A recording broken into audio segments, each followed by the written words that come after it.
Hello everyone, welcome to my YouTube channel. Thank you so much for tuning in. As usual, thank you so much for subscribing, commenting, liking and sharing. You guys are so special to me. If you haven't subscribed yet, please don't hesitate to press the subscribe button and join Sunday Live channel. I'm here to update you of what is going to happen on Uzalo from the 3rd to the 7th of February 2020. Nkunzi turns to emotional blackmail, and when that doesn't work, he resorts to threat. If Sibonelo thinks that he can play on Nkunzi's turf, his dad has an important lesson to teach him. And Kehla has a shocking declaration for Kapsile and a threat for Qabanga before he moves out of the house.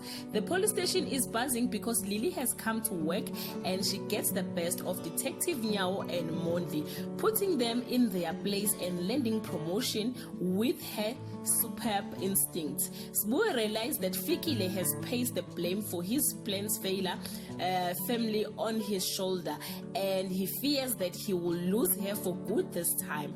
And Sibonelo finds out that Zeketelo has lied to him. Thank you so much guys for listening and viewing this channel. Please leave your comment below and share your thoughts. Till we meet again, I love you so much guys. Bye.